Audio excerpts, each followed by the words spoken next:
Mas o profeta Jeremias, ele vem ali um pouco depois do profeta Isaías, contemporâneo de Sofonias. Ele viveu até mais ou menos o Daniel ser uma criança, sei lá, o Daniel tinha entre 5 e 8 anos de idade quando Jeremias estava nos anos finais do seu ministério. E ele profetizou ali entre o período do final dos anos 600 a.C. ao comecinho do ano 500. A gente conta de frente para trás antes de Cristo, né? Então, entre 642 alguma coisa e 598, por aí foi que se deu o ministério do profeta Jeremias. É bom a gente ter um pouquinho essas datas em mente, para a gente entender que o mundo de maneira ampla estava caminhando com seus poderes. Inclusive nos dias do rei Jeremias, ele vê o Império Babilônico crescendo, uma coisa vultosa, porque a Babilônia derruba a Assíria, assume o poder e aquilo se torna um império mundial. Que Deus vai dizer para o profeta Daniel, ó, isso tudo é produto da perversidade humana.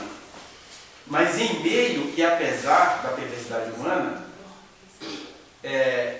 eu sou o Deus de toda a história. E ele disse isso, o profeta Daniel disse isso para Nabucodonosor, né? Então, grandes impérios que começam com a Babilônia, depois vão descendo para o Império Medo-Persa, depois vai descendo para o Império Grego, o Império Romano.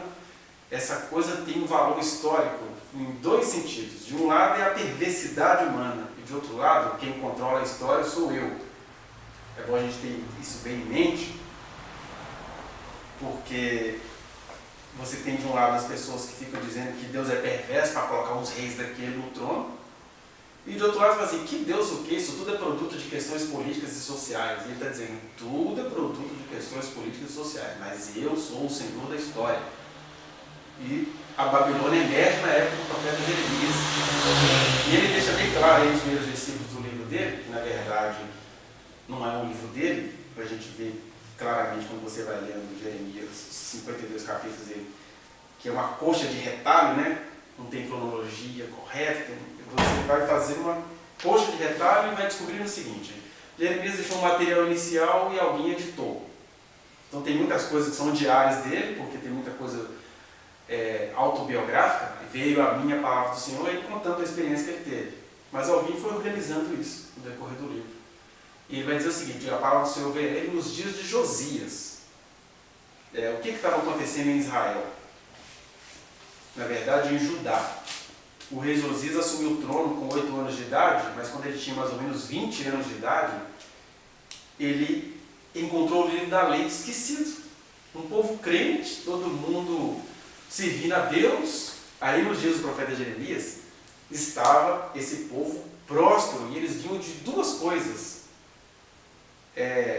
Tinha um povo que já vinha criticando o profeta Isaías, porque eles falavam assim, olha, nós estamos seguindo a lei e as regras, Deus vai nos abençoar. E um outro povo fala assim, bobeira seguir leis ou regras nessa chamada aliança do Sinai. A gente tem que confiar na palavra que Deus deu a Davi, que ninguém de nós seria apagado, porque o Senhor tem uma aliança eterna com o rei Davi. Esse Isaías falando mal do povo de Deus.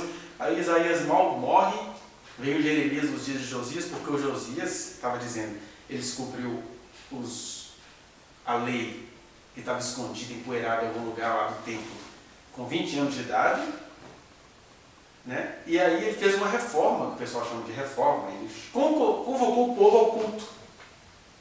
E aí nos dias do rei Josias, acontece essa coisa artificial. Olha, o rei Josias descobriu o livro. A Bíblia é a palavra de Deus. Como diz o pastor André Valadão, se o que a Bíblia diz que eu posso, eu posso. O que a Bíblia diz que eu tenho, eu tenho. O que a Bíblia diz, onde a Bíblia diz que eu chego. É um negócio assim que ele quase sempre fala nos cultos e programas dele. E o povo criou esse espírito. Ó, achamos o livro, sabemos as leis, vamos segui-las, e aí está tudo bem. Então, de um lado, Josias era um rei que ficou muito contaminado ou contagiado com esse avivamento e queria que todo mundo conhecesse essa palavra que estava empoeirada. O povo, que já tinha certeza da aliança que Deus fez com Davi, não. A gente conhece, a gente cumpre isso. Por isso que as palavras de Jeremias nos primeiros capítulos são muito ácidas e às vezes até pornográficas para os ouvidos dos filhinhos de Davi. No capítulo 2, por exemplo, ele chega e fala assim: vocês, com essas formalidades todas, ele vai no espírito de Oséias, né? Vocês estão cantando e eu estou com nojo. Eles estão falando, é para Jesus, eu estou a fim de sair correndo aqui. Vocês estão pior do que uma jumenta selvagem, uma dromedária nova. Está lá, escrito do 2, do 23 ao 25. Dromedária nova, que no ardor do cio até o vento sorve. Então, você se cumprir formalidade, mas é só um balzinho passar na área que você não precisa nem ter contato com ele, não. Já sorveu no vento. Ele está dizendo assim, dromedária nova está a fim de dar. É o profeta, assim, falando de maneira rasgada. Né? Porque só assim que as pessoas entendem ou usam isso como desculpa para não entender. Como é que eu vou ouvir um profeta que fala uma safadeza dessa? Olha a linguagem desse profeta. Me chamando de dromedária nova, selvagem, que fica zigue-zagueando pelo caminho, está lá no versículo. E que não precisa nem de um dromedário, ela já dá para o vento. Está lá no versículo. É a linguagem picante e indignado do profeta Jeremias em relação ao povo de Israel. Né? Ezequiel vai piorar um pouquinho essas linguagens. Mas ele vai dizer, vocês estão aí nesse avivamento, e isso agora é que vai provocar a destruição da nação. Porque quando ele fala isso, Israel já tinha ido embora, já tinha se perdido lá, já tinha virado Galiléia dos gentios, botaram um monte de gentio para evangelizar. E Israel tinha até uma desculpa política para poder se tornar o Israel que ele se tornou. Porque quando Deus falou para Salomão, olha, eu vou deixar 2 tribos com a sua descendência para a minha aliança não morrer. E é aí que os judeus dos dias de Jeremias falam, ó, desde Salomão que as coisas são assim, Deus nos preservou. E ele falou assim, por outro lado, eu vou dar 10 tribos para o rei do norte. Aí o rei do norte assume e fala assim, ó, Israel não está mais com Judá e Benjamim. E eu não vou deixar esse povo descer para Belém, ou subir, porque Belém era no sul, mas era no alto, né? Eu não vou deixar esse povo subir para adorar em Belém, que é outro reino. Então eu vou fazer uma outra cidade aqui. Aí, pelos processos históricos, Samaria vira a capital de Israel do norte. E aí o Jeroboão faz assim, vou criar meus sacerdotes, porque estavam tudo lá em Jerusalém, teve que criar uma outra linhagem.